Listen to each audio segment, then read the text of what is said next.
Bienvenue dans ce chapitre dédié aux garanties et à leurs limites dans l'assurance dépendance. Nous allons explorer ensemble les enjeux du marché français, la diversité des offres et la complexité des contrats. L'assurance dépendance, bien qu'elle soit complémentaire aux dispositifs publics comme l'APA, se distingue par une grande variété de garanties, de seuils de déclenchement et de modalités d'indemnisation. Cette diversité, si elle permet une certaine adaptabilité, est aussi source de confusion pour les souscripteurs. Il est essentiel de comprendre que la promesse d'une rente ou d'un capital n'est pas uniforme et dépend étroitement des définitions et des conditions inscrites au contrat. Ce chapitre vous aidera à décrypter ces offres, à en saisir les nuances et à anticiper les situations concrètes de prise en charge. Pour les intermédiaires en assurance, la complexité des garanties dépendance renforce leur devoir de conseil. Selon l'article L 520 et 1 à 4 du Code des assurances et la directive sur la distribution d'assurance, DDA, ils doivent proposer une offre adaptée aux besoins et à la situation du client. Face à la multiplicité des définitions, des seuils, des délais de carence et des exclusions, il ne suffit pas de présenter superficiellement les produits. Une analyse comparative rigoureuse est nécessaire, avec des explications accessibles sur chaque clause. Il est primordial d'informer sur ce qui est couvert, mais aussi sur ce qui ne l'est pas ou sous conditions restrictives. Une mauvaise compréhension peut entraîner des litiges coûteux et une perte de confiance irréversible. Les chiffres du marché français de l'assurance dépendance sont révélateurs. En 2023 à 2024, on comptait environ 2,5 millions de contrats actifs, générant près de 450 millions d'euros de prestations par an. Les rentes moyennes varient entre 800 et 1500 euros par mois, certains contrats allant jusqu'à 3000 euros selon le niveau de garantie.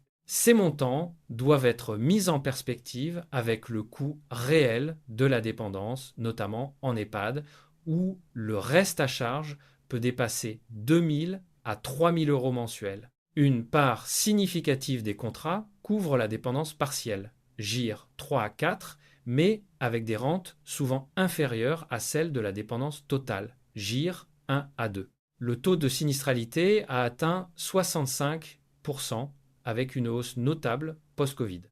Madame Dubois, 72 ans, a souscrit un contrat d'assurance dépendance il y a 15 ans.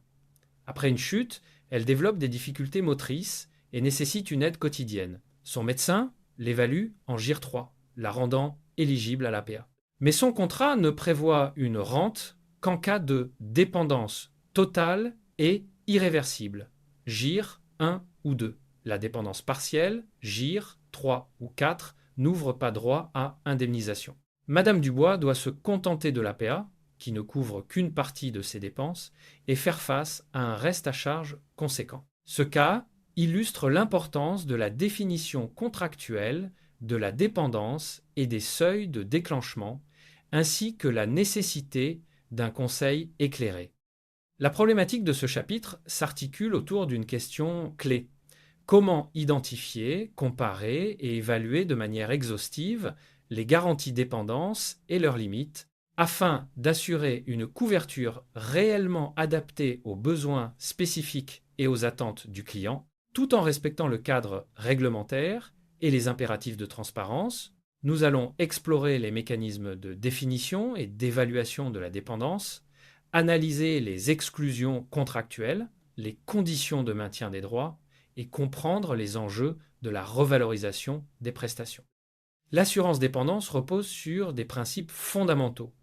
La garantie principale se matérialise par une rente viagère ou un capital ou une combinaison des deux, dès lors que l'état de dépendance est reconnu selon les critères contractuels. La distinction entre dépendance totale et partielle est centrale. La dépendance totale implique une perte d'autonomie quasi complète, nécessitant une assistance constante, souvent définie par l'incapacité à réaliser un nombre significatif d'AVQ ou par un GIR 1 ou 2. La dépendance partielle concerne une incapacité moindre, souvent GIR 3 ou 4, avec une rente réduite.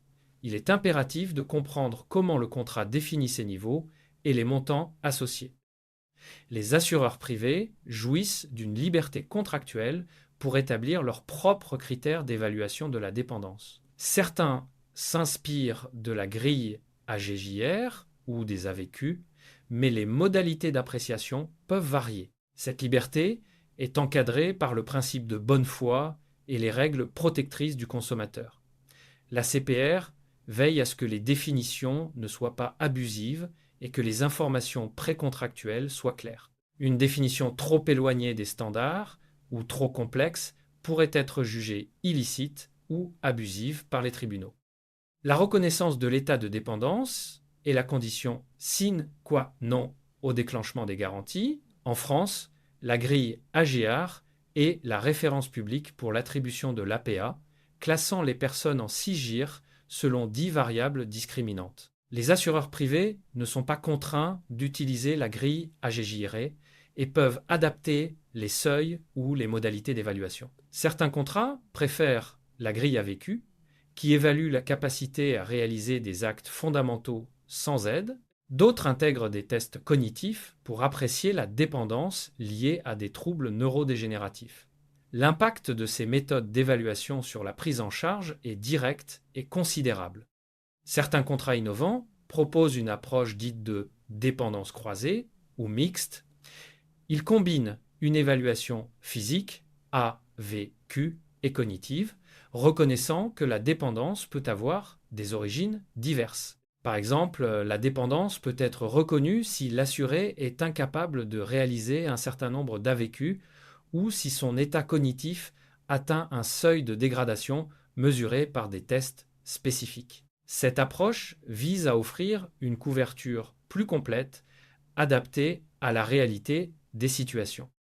Lors de l'entretien de vente, l'intermédiaire doit consacrer un temps significatif à l'explication des définitions contractuelles de la dépendance. Il doit préciser les seuils de déclenchement et utiliser des exemples concrets pour que le client visualise clairement les conditions de prise en charge. Un tableau comparatif des définitions entre plusieurs offres peut être un excellent support pédagogique. Cette pédagogie active est essentielle pour garantir une souscription éclairée. Les contrats d'assurance dépendance sont structurés autour de différents niveaux de garantie. Dépendance totale, partielle et légère. La dépendance totale correspond à une incapacité à réaliser la quasi-totalité des AVQ, ou à un G, 1 ou 2, déclenchant la rente maximale. La dépendance partielle concerne une incapacité moindre, typiquement GIR 3 ou 4, avec une rente réduite. Certains contrats incluent une garantie pour la dépendance légère, correspondant à une perte d'autonomie moins prononcée, souvent GIR 5, avec des prestations limitées à des services d'assistance ou un capital premier frais. Il est fondamental de comprendre les montants de rente associés à chaque niveau. Le seuil de déclenchement de la garantie est l'un des points les plus critiques à vérifier dans un contrat d'assurance dépendance. Un contrat qui ne couvre que la dépendance totale, GIR 1 à 2, laissera l'assuré sans prestation pour une dépendance partielle, GIR 3 à 4, qui est pourtant une situation très coûteuse et fréquente. Il est essentiel de s'assurer que le contrat choisi offre une couverture pour la dépendance partielle, même si la rente est réduite, afin d'éviter les mauvaises surprises et de garantir une protection plus réaliste. Les exclusions de garantie délimitent les situations ou causes de sinistres pour lesquelles l'assureur n'interviendra pas, même si l'état de dépendance est avéré. Parmi les exclusions courantes, tentative de suicide, fait intentionnel, guerre civile ou étrangère, participation à des paris ou rixes, sport ou activités dangereuses non déclarées, usage de stupéfiants ou abus d'alcool, maladie ou infirmité existante non déclarées. Il est crucial de distinguer les exclusions des clauses abusives, qui pourraient être réputées non écrites par les tribunaux. L'article L113A8 du Code des assurances prévoit que le contrat est nul en cas de réticence ou de fausse déclaration intentionnelle de la part de l'assuré, quand cette réticence change l'objet du risque ou en diminue l'opinion pour l'assureur. En cas de fausse déclaration non intentionnelle, l'article L113 à 9 prévoit une réduction de l'indemnité proportionnelle à la prime payée. Ces dispositions sont particulièrement importantes dans l'assurance dépendance où l'état de santé initial est déterminant. Le maintien des droits dans un contrat d'assurance dépendance détermine ce qu'il advient des cotisations versées et des garanties acquises en cas d'interruption du paiement des primes. Si l'assuré cesse de payer, le contrat est résilié et les sommes versées sont perdues. Cependant, de nombreux contrats prévoient une réduction des garanties après un certain nombre d'années de cotisation permettant de conserver une rente réduite proportionnelle aux cotisations versées. La portabilité et le transfert de contrat sont des concepts qui permettent de conserver les garanties en cas de changement d'assureur, mais restent rares. La revalorisation des garanties et des rentes conditionne la capacité de la prestation à conserver son pouvoir d'achat face à l'inflation. Les mécanismes de revalorisation peuvent être contractuels, indexation sur un indice ou taux forfaitaire, ou liés à la participation aux bénéfices techniques et financiers de l'assureur. L'inflation est le principal ennemi du pouvoir d'achat des rentes, et il est crucial de vérifier les conditions de revalorisation post-sinistre. La distribution des contrats d'assurance dépendance oppose l'approche prudentielle des autorités de supervision, axée sur la solidité financière et la transparence, à l'approche commerciale des distributeurs, orientée vers la vente et la satisfaction des objectifs. L'ACPR exige des documents d'information standardisés et une obligation de résultat. L'assuré doit avoir compris ce à quoi il souscrit. L'approche commerciale peut parfois minimiser les limites du contrat. L'intermédiaire doit trouver un équilibre entre ces deux visions en adoptant une posture de conseil éthique et rigoureuse. La jurisprudence française confirme que les assureurs privés peuvent définir leurs propres critères d'évaluation de la dépendance, pourvu que ces critères soient clairs, précis et non équivoques. La grille AGGIR, bien que pertinente pour l'APA, n'a pas de valeur normative contraignante pour les assureurs privés, sauf si le contrat y fait explicitement référence. Cette distinction impose une vigilance accrue aux souscripteurs quant à la lecture des conditions générales et particulières. Pour les assureurs, la jurisprudence renforce la validité de leur grille d'évaluation interne, à condition qu'elle soit transparente. Pour les assurés, il est impératif de comprendre précisément les critères de déclenchement des garanties définis au contrat.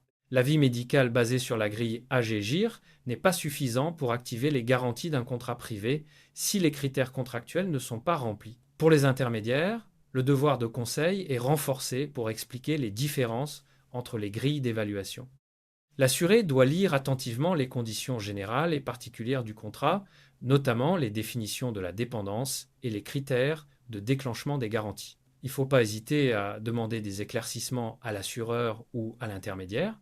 L'assureur doit rédiger des clauses contractuelles avec une clarté irréprochable et les mettre en avant dans la documentation précontractuelle. Le conseiller doit expliquer systématiquement la différence entre la grille AGIR et les critères contractuels.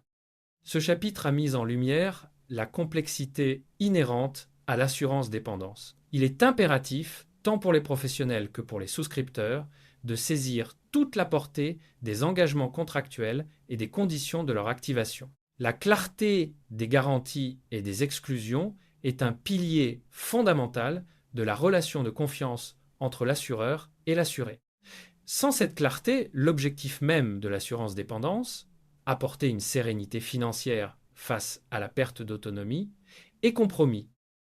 Nous avons exploré en profondeur les garanties et leurs limites dans l'assurance dépendance. Les différentes formes de prestations, rente, capital, services d'aide, sont essentielles pour la prise en charge des coûts liés à la dépendance. L'analyse des conditions de déclenchement, des grilles d'évaluation et des délais de carence franchise met en lumière la nécessité d'une compréhension fine pour une adéquation optimale entre le besoin de l'assuré et la couverture proposée. L'examen des exclusions et des limites contractuelles souligne l'importance cruciale de la lecture attentive des conditions générales et particulières.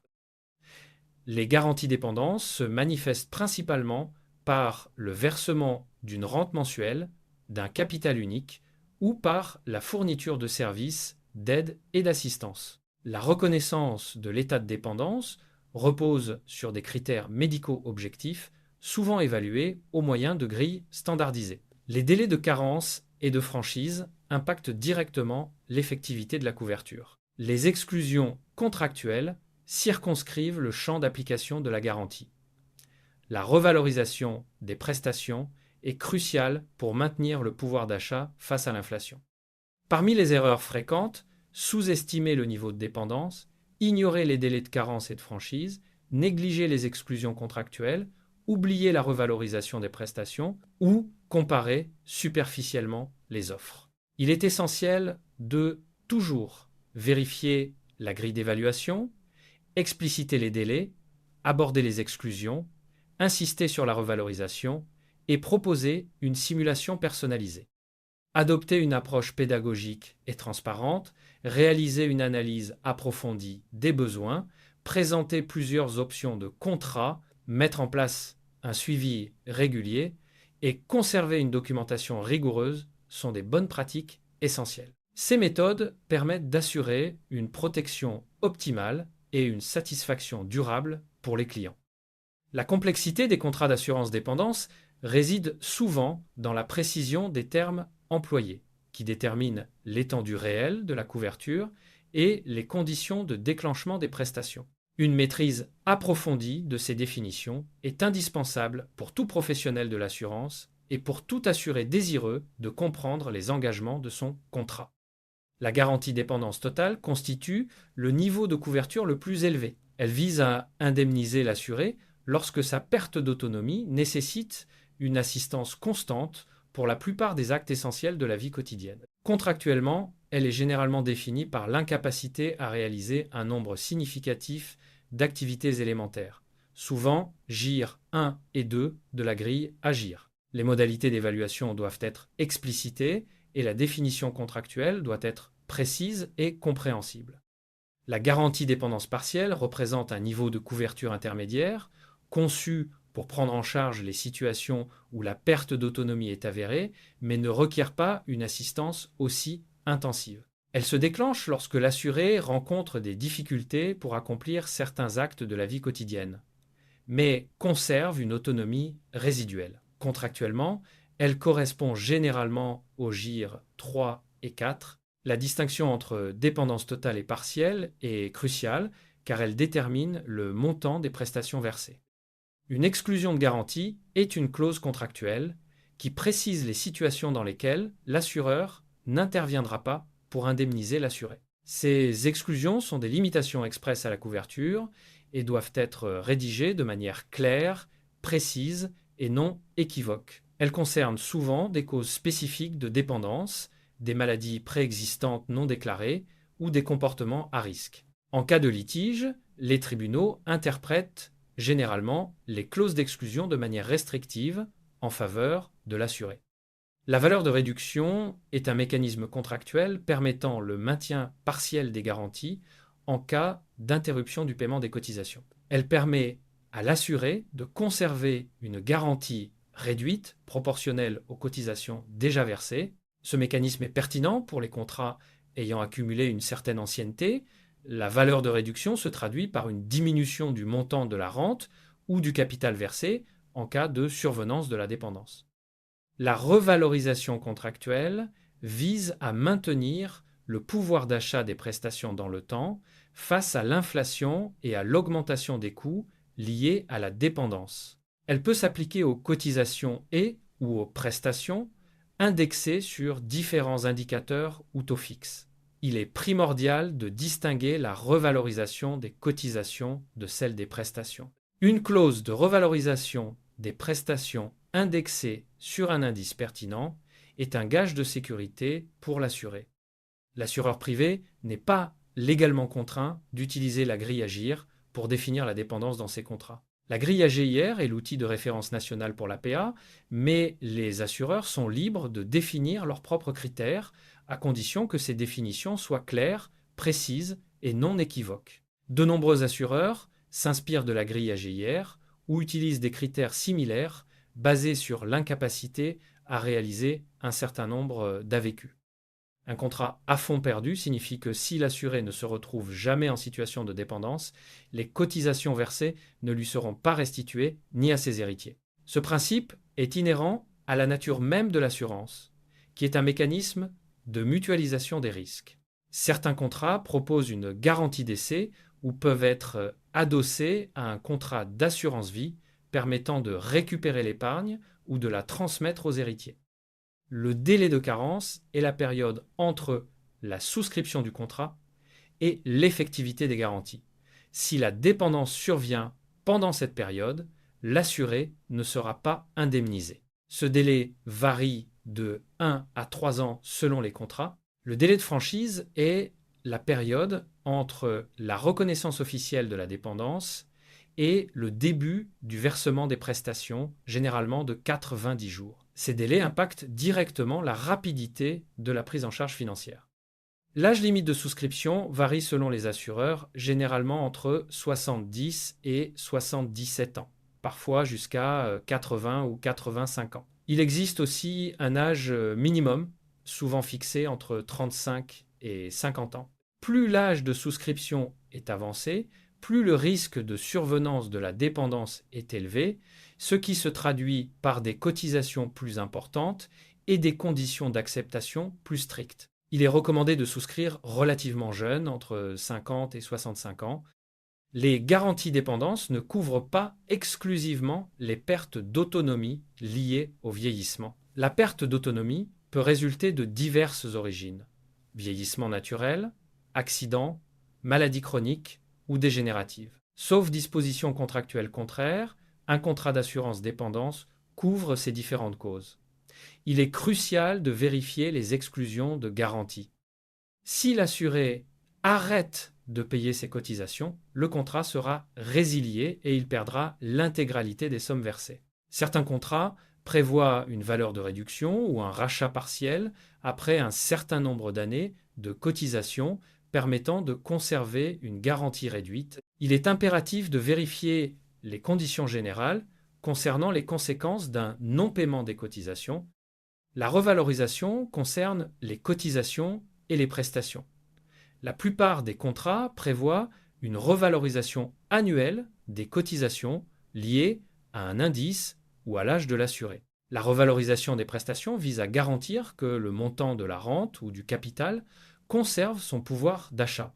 Il est impératif de vérifier les clauses de revalorisation lors de la souscription. Il est possible de cumuler l'APA et les prestations d'une assurance dépendance privée. L'APA est une aide publique destinée à financer une partie des dépenses liées à la perte d'autonomie. Les prestations d'une assurance privée ne sont généralement pas prises en compte pour le calcul de l'APA. L'assurance privée vient donc en complément de l'APA, permettant de couvrir le reste à charge. Les services d'assistance sont de plus en plus inclus dans les contrats d'assurance dépendance, mais leur étendue varie selon les assureurs. Ils peuvent inclure bilan autonomie, aide à domicile, téléassistance, soutien psychologique, assistance administrative et juridique, aide aux aidants, accompagnement en cas d'hospitalisation. Ces services représentent une valeur ajoutée significative du contrat.